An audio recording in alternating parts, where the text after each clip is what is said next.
대학원을 고민하고 있거나 지금 대학원 생활을 하고 계신 여러분들이라면 항상 궁금해하시는 게 있죠. 대학원을 고민하고 계신 분들이라면 대학원 생활이 힘들진 않을지, 월급은 얼마나 받을 수 있는지를 고민하고 계실 거고, 대학원 생활을 하고 계신 분들이라면 다른 대학원의 연구 환경은 어떤지, 내가 받고 있는 월급이 평균 이상인지 이하인지를 궁금해하실 겁니다. 그래서 대학원 생활을 하고 계신 분들께 이런 질문을 하면 맨날, 그리고 지겹도록 들리는 소리가 있죠. 케이스 바이 케이스, 랩 바이 랩이라는 이야기입니다. 물론 맞는 말이긴 합니다만 저희가 정말 궁금해하는 건 이런 두루뭉실한 이야기가 아니죠. 이번 영상에서는 2019년 카이스트 대학원생 연구환경 실태조사를 기초로 하되 인건비의 경우 서울대학교 광주과학기술원 데이터를 참고하여 여러분들이 궁금해하실 만한 내용을 수치로 전달해 드리겠습니다. 바로 시작해보죠.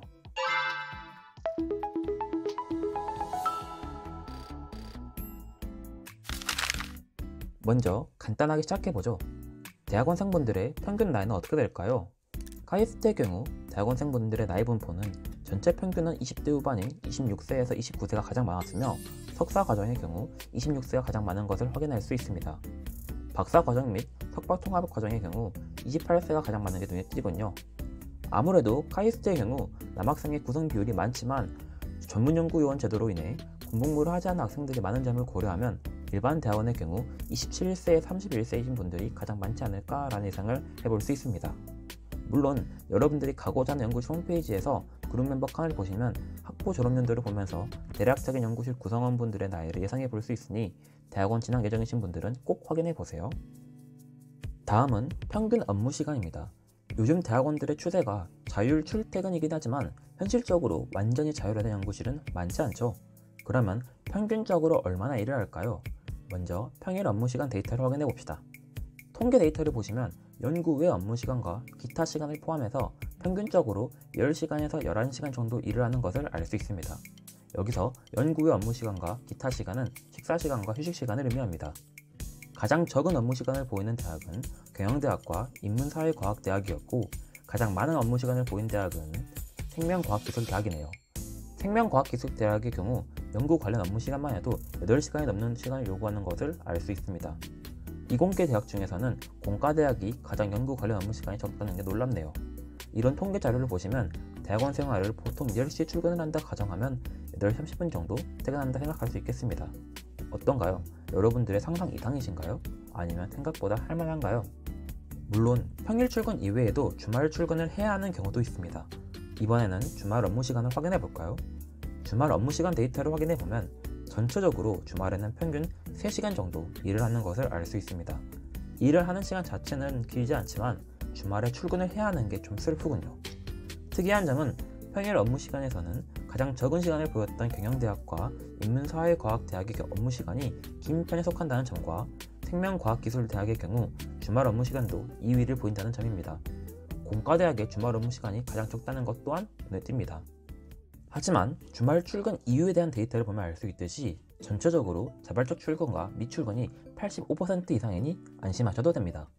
여기서 말하는 정기적 연구실 일정은 아마 랩미팅을 의미하는 거겠죠. 물론 연구실마다 다르겠지만 몇몇 연구실의 경우 토요일 오전에 랩미팅을 진행하는 걸로 알고 있습니다. 자연과학대학의 정기적 연구실 일정이 14% 되는 게 눈에 띄네요. 그 외에 합성을 하는 연구실의 경우 주말에 합성 데이터를 확인하고 실험을 걸어두어야 월요일에 결과 분석을 할 수 있어서 주말에 나가서 실험만 하고 퇴근하는 경우가 많다고 합니다. 그 외에 기타 의견은 다음과 같습니다.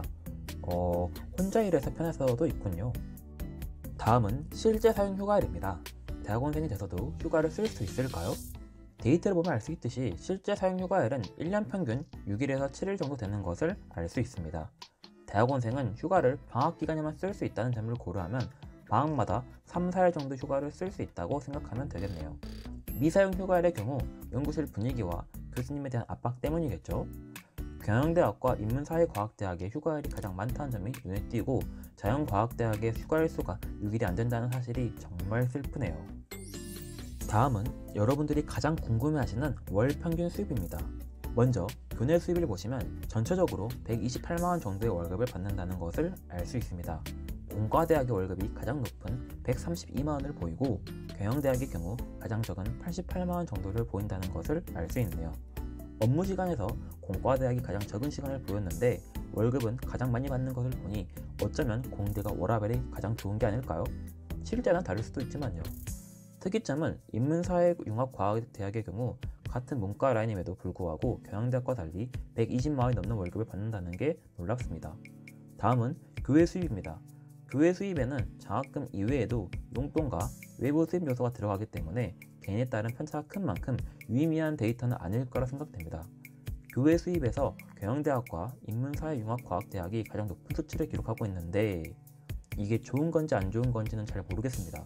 저만큼 장학금을 받는다면 좋은 일이겠지만 저만큼 아르바이트를 하고 용돈을 받아야 한다면 좀 슬픈 거 아닐까요? 하지만 소속 대학마다 등록금이 다르기 때문에 실제로는 등록금을 제외한 수입이 더 의미가 있겠죠. 등록금 제외 수입을 확인해 보시면 교 내외 수입을 모두 포함했을 때는 130만원 정도, 돈의 수입만 고려했을 때는 98만원 정도임을 알 수 있습니다. 교회 수입은 불안정한 요소가 많고 개인차가 큰 만큼 교내 수입만을 고려해보면 90만원에서 100만원은 받을 수 있다고 보는 게 맞겠네요. 이번에도 경영대학이 가장 낮은 임금을 받고 있다는 것을 알 수 있군요. 월급의 경우 카이스트가 특이한 것일 수도 있어 다른 대학의 데이터도 조금 보여드리자면 2019년 서울대학교 자연과학대학의 경우 등록금을 제외한 월 평균 실질 인건비는 다음과 같습니다. 0에서 30만원과 100만원에서 150만원이 거의 비슷한 수치를 보이고 있다는 것이 좀 놀라운데요. 이는 학과 그리고 연구실마다 차이가 크다는 것을 의미합니다. 좀 더 자세히 알아보기 위해 학과별 평균 인건비를 확인해보면 물리천문학부의 물리학 전공이 113만원으로 가장 높은 수치를 보이고 있고 협동과정 과학사 및 과학철학학과가 가장 적은 인건비를 받고 있다는 것을 알 수 있습니다. 전체 평균은 79만원 정도네요. 여러분들이 진학하고자 하는 학과나 유사한 학과가 있다면 참고하시면 도움되실 것 같습니다. 그 외에도 광주과학기술원의 경우 과정에 따라 다음과 같은 인건비를 받고 있다는 데이터가 있습니다. 학과별 또는 소속 대학별 데이터가 없어 자세한 것은 알 수 없지만 대략적인 지표로 삼을 수는 있겠네요. 아쉽게도 사립대학교 대학원의 인건비에 대한 데이터를 찾아보려고 노력은 했지만 찾을 수 없었습니다. 혹시 이에 관련된 데이터가 있으시거나 기록된 링크를 아신다면 알려주시면 감사하겠습니다.